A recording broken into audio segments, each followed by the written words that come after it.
Because these guys are calling this film as a violent film, I want to tell them, I'll show them what violent film will be. वो सोचते हैं कि अगर हम बहुत ज़्यादा वायलेंस डालें, बहुत ज़्यादा सेक्स डालें फिल्म में, तो उससे हमारी फिल्म कामयाब होगी। मेरे हिसाब से ये बहुत ही गलत थिंकिंग है। हो सकता है कई दफ़ा वो कामयाब हो जाएं इस ये करने से, लेकिन it harms society very much. सुबह एक ऑनलाइन आर्टिकल में हेडलाइन देखा कि एनिमल फिल्म को लेकर क्रिटिक्स और ऑडियंस दो हिस्सों में बंट गए हैं। यानी कुछ इस फिल्म के पक्ष में है तो कुछ इस फिल्म से इत्तेफाक नहीं रखते। सीधे शब्दों में उन्हें फिल्म पसंद नहीं आई।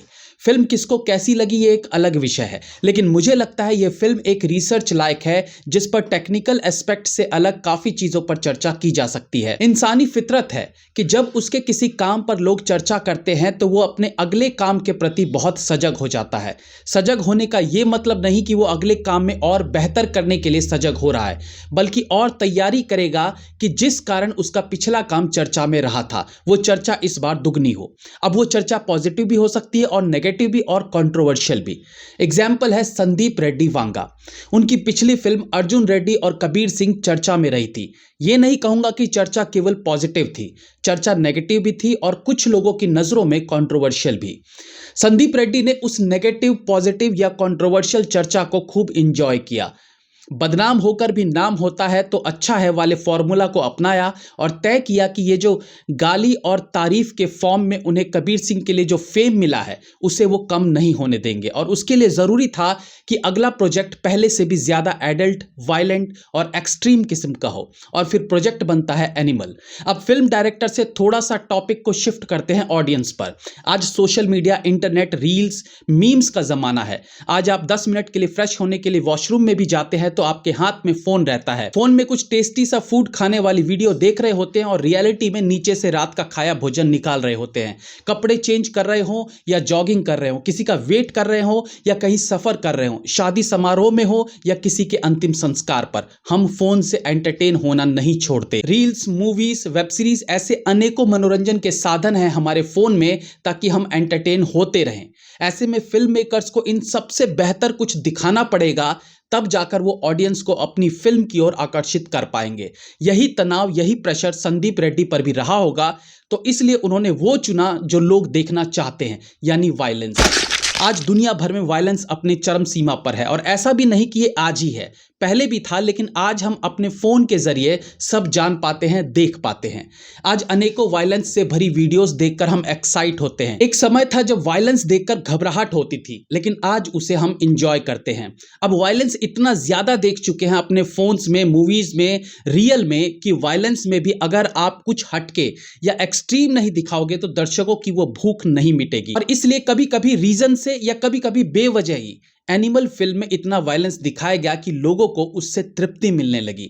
लेकिन मेरा सवाल है कि क्या इसे ही फिल्म मेकिंग कहते हैं? क्या चीज़ों को एक्सट्रीम करके दिखाना ही सिनेमा रह गया है? क्या कबीर सिंह जैसी फिल्में टीन्स को अल्कोहलिक बनने की ओर नहीं ढकेल रही हैं? या इस फिल्म से महिला के सम्मान को ठेस नहीं पहुंच रही है? एनिमल टाइप की फिल्म टेक्निकली अच्छी हो सकती है कुछ जगहों पर, लेकिन एक कलाकार होने के नाते, एक फिल्म मेकर होने के नाते या एक ऑडियंस होने के नाते, क्या आपको लगता है कि एनिमल टाइप की फिल्मों से हमें एंटरटेन होना चाहिए?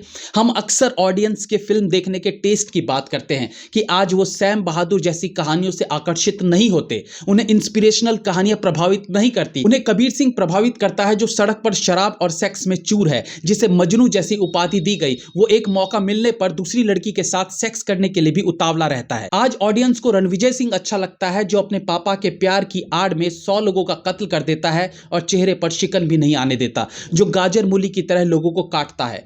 सोचिए, फिल्म देखकर हम एक्साइट कहां होते हैं जब एक 12th क्लास का लड़का हाथ में AK-56 लेकर अपनी दीदी की क्लास में गोलियां बरसाता हुआ घुस जाता है, वहां हम एक्साइट होते हैं। ये नहीं सोचते कि कितने ही स्कूली लड़के इस दृश्य को स्वैग की तरह लेंगे, उन्हें ये कूल लगेगा, एंड हु नोज किसी दिन वो भी ऐसा करने की सोच बैठे। हमारा माइंडसेट कहां जा चुका है। मैं ये नहीं कहता कि टेक्निकली ये फिल्में अच्छी नहीं है, लेकिन सिनेमा का अर्थ समझना भी तो जरूरी है। मैं यहां तक भी मानता हूं कि रियलिस्टिक फिल्मों के नाम पर आप 1-2 गालियां दिखा देते हो तो ठीक है, लेकिन गाली, एडल्ट सीन और मार मारकाट केवल इसलिए बिना मतलब के दिखाते रहो क्योंकि लोगों को खून देखना या अधनग्न लड़की देखना पसंद है, तो फिर ये सिनेमा को बदनाम करने जैसा है।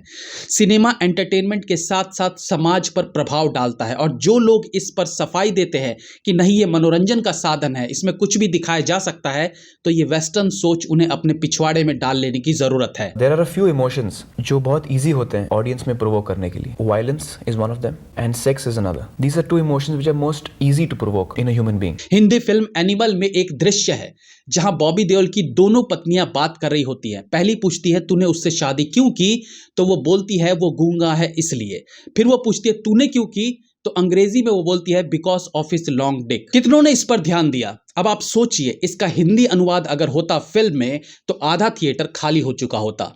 संदीप रेड्डी इस तरह की फिल्मों से कला को सपोर्ट नहीं कर रहे हैं, ये उनकी अपनी फ्रस्ट्रेशन है जिसे वो पर्दे पर निकाल रहे हैं। वो directors if they are not so talented in creating a story, in showing emotions, in creating situations, they depend heavily on violence and sex to make their films work. अपनी पॉपुलैरिटी को बैलेंस करने के लिए वो violent फिल्में बना रहे हैं, एक्चुअली एक्सट्रीम वायलेंट।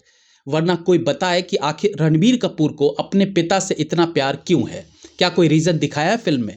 यूं ही बस राइटर ने लिख दिया और हो गया? नहीं, ऐसा नहीं होता। फिल्म खत्म होने के बाद भी 5 मिनट तक जबरदस्ती का 2 लोगों को काटते दिखाना इरिटेटिंग लगने लगता है, क्योंकि कोई भी चीज हद से ज्यादा हो जाए तो मजा कम और इरिटेशन ज्यादा होने लगती है। लास्ट के सीन तक ऐसा ही फील हुआ। बॉबी देओल जिन पर मीम बने, उन्हें अचानक से लॉर्ड बॉबी बना दिया गया। क्यों? क्योंकि ट्रेलर में उनके जो 2-3 दृश्य दिखाए गए थे वो वाकई में जबरदस्त थे, लेकिन फिल्म में ट्रेलर के उन 3 दृश्यों के अलावा बॉबी देओल का फिल्म में कोई काम नहीं था।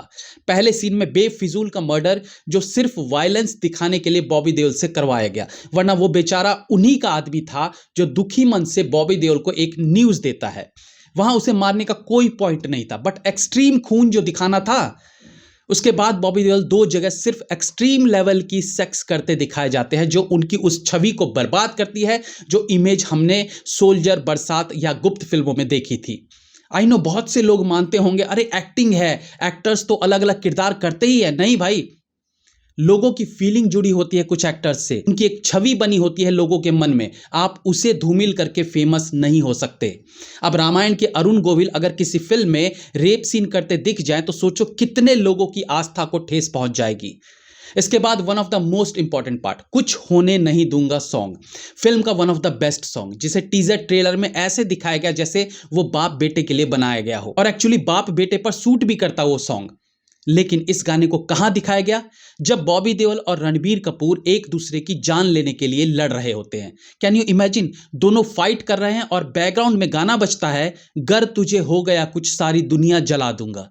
अबे वो दोनों एक दूसरे को जान से मारने के लिए लड़ रहे हैं और ये गाना चला रखा है। कोई सेंस था इस बात का? मैं अगेन टेक्निकल बात नहीं करना चाहता हूं, वो सब मैं रिव्यू में कर चुका हूं। मैं केवल ये बताने की कोशिश कर रहा हूं कि यार सिनेमा क्या है, कैसा होना चाहिए और ये किस तरीके से समाज को बेहतर बनाने में मददगार होना चाहिए, वो ज़रूरी है। सिनेमा समाज को भटकाने के लिए नहीं बनना चाहिए।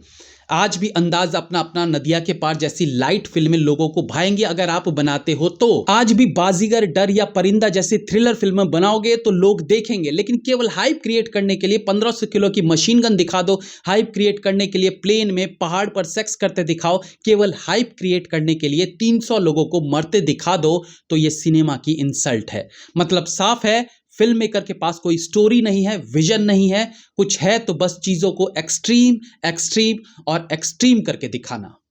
Have a nice day.